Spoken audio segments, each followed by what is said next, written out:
ሽኮነ አሁን ተወጭልኛለሽ ወይ? እኔ ልውጣ? ሰላምዬ ወዴት ነው የምወጣው? መሽቷል እኮ መተኛት አለብን። ወይኔ ጉዴ! አንቺ በጣም የገላሽ ሰው ነሽ። ጭራሽ ልተኛ?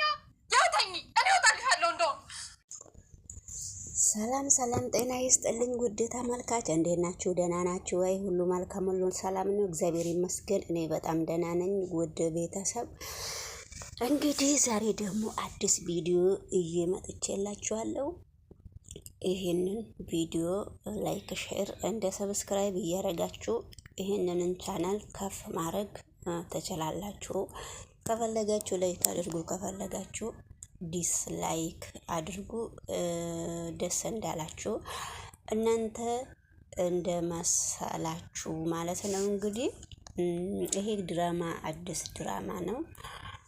እስቲ ይሄን ድራማ ትንሽ መከረ ላድርገው። ሰላምዬና ሀና እንግዲህ በጣም የሰላምዬ እናትና ሀና በጣም ስልክ ተደዋውለው ስለ ሰላምዬ እየተነጋገሩ ነው። ሰላም ደግሞ ከእናቷ ጋራ በጣም እየተጣሉ ነው። ሰላምዬ ከእናቷ ጋራ ምንም ስምምነት የላትም። ምን ሆነሽ ነው እንደዚህ የምታረቅሽው? ምን ሆነሽ ነው እንደዚህ ጸባይሽን የቀያየርሽው? ብላ በቃ በጣም ስትጠይቃትም ምንም በጸባይ ሰላምዬ እናቷን በጸባይ ልታነጋግራት አልቻለችም።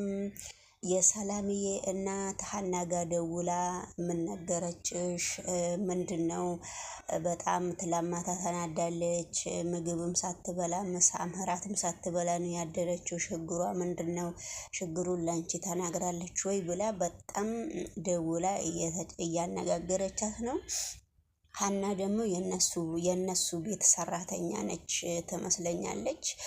እና ሀና ደግሞ የሀና አባት ደግሞ እንደታመመና ኩላሊቱን ሁሉ እንደ ብቻ የሆነ ችግር እንዳለበትና እንደታመመ ሲጃራ ምናምን ታጨሳለህ ወይ ምናምን ተብሎ እንደተጠየቀም ያው ሀና እያብራራች ነው። ሰላምዬ ደግሞ ቀጥ ብላ ዶክተር ጋር ሄዳ ዶክተርን እስቲ መርምረኝ የ95 ቀን ነው 90 ቀን ነው 90 ሳምንት 9 ሳምንት ነው እንጃ ብቻ እንደዛው እርጉዝ ነሽ። ምን ነው እጅሽ ላይ ቀለበት አላየውም? እንዴት ነው? ለምንድን ነው እንደዚህ የደነገሽው? ምናምን ሰላምዬ ደግሞ የሰው ነፍስ ነው በሆዴ ያለው እንዴት አልደነግጥም ብላ ከዶክተር ጋር እዚህ ጋርም እየተነጋገሩ ነው። ይሄን ጽንስ ከውስጤ እንዲወጣልኝ አድርግ ስትለው ዶክተሩ ደግሞ አይፈቀድም፣ ይሄ ኃጢአት ነው፣ ልጅ ደግሞ ጸጋ ነው እያላት ነው። እና ሰላምዬ እንግዲህ ምንም ከእናቷ ጋራም ልትግባባ አልቻለችም። እዚህ ጋር ደግሞ ሀናና አባቷ ወንድሟ እየተነጋገሩ ነው። ቆላቸውን እየበሉ ነው። የክፍለ ሀገር ሰው መሰሉኝ። በጣም ነው ደስ የሚሉትና እና ስለዚህ የሆነ ኩላሊትህ ምናምን ነገር እየተነካ ኩላሊት የሚሸጥ ምናምን እያለው ነው። እዚህ ጋር የሀና ወንድም ሽማግሌው እንግዲህ አባታችን በጣም ደንግጦ የዘገነውን ቆሎ እንኳን ብትን ነው ያደረገው። እዚህ ጋር ደግሞ ሰላምዬ እናቷ ስትጠይቃት እናቷን መናገር እናቷን ማባረር ነው እንጂ በፍጹም በጸባይ ልታናገር አልቻለችም። እዚህ ጋር ደግሞ ሽንት ቤት ውስጥ ወርቃ ልክ እንግዲህ ደም በደም ሆናለች ይመስለኛል። እዚህ ጋር ሀናን አስገብታት ሀና ደግሞ እያነጋገረቻት ነው። ጥሩ እያደረገች አይደለችም። በጣም እያጨናነቀቻት ነው። እናቷ ምንም ነገር ለመናገር መፍት እንደሌላት ነው እየገላመጠቻት ያለችው። እናቷ በጣም በጸባይ እየለመነቻት ነው ሰላምን ግን እርግዝናው ነው እንደዚህ የሚያነጫነጫት። እሷ ግን እናትይቷ ምንም አላወቀችም ማለት ነው።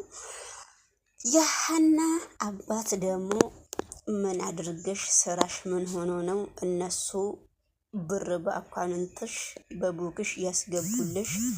ምኑ ነው እንደዚህ ያሳስበሽ? ምን አክል ነው የሚወዱሽ ምን ያክል ስራሽን ምንድን ነው የስራሽን ነገር አልነገርሽኝም እያላት ነው ሀናን። ብሩን ደግሞ 100,000 ብር ነው ቡኬ ላይ ያስገቡልኝ ብላ ሀናም መልስ ሰጥታለች ማለት ነው። ስለዚህ እንግዲህ ውድ ተመልካች ነገሮቹ ሀናም ሙያ ውስጥ ስላለው የሕክምናውን ነገር ስለማቅ አንተ ወደኋላ የቀረክ መስሎኝ ነበረ። እንደዚህ የሚወደኝ ሰው እና የሚያከብረኝ ሰው ያለኝ አልመሰለኝም በማለት ነው መሰለኝ እንግዲህ 100,000 ብር ቡኬ ላይ ሲገባና አባቴን ማሳከም እንደቻልኩ ነው የምሞክረው እያለች ሀና በጣም ደስ ብሏታል ማለት ነው። ሀና ደግሞ ወደ ማነች ወደ ሰላምና ስንመጣ ደግሞ ሰላምና ደግሞ ሀና ምስጢርን እንደትነግሪ ለእናቴ እያለቻት ነው። እናቷ ግን የሰላምና እናት ሀናን በጣም ነው እንድታዋራት የምትፈልገው። ሀና ደግሞ መናገርም ፈራች መናገርም ፈለገች። በመካከሉ በጣም እየተጨናነቀች ነው። አምላኬ ሆይ በዚህ እርሜ ውሸታም አታርገኝ እያለች ነው።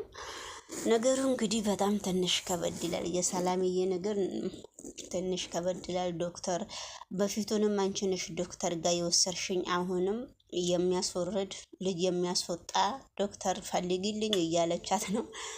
እና እንግዲህ በአዲስ ቪዲዮ እስከመመጣ ድረስ ላይክ ሼር አድርጉ። ደግሞ ይሄ ምን አይነት ጥያቄ ነው? ከተሳሳትኩኝ በጣም ይቅርታ። እጅሽ ላይ ቀለበት ስላላየው ነው ባለቤት እንዳለሽ ያልጠየቅኩሽ። አረ በፈጠረ ዝም ብለህ ውጤቱን ንገረኝ።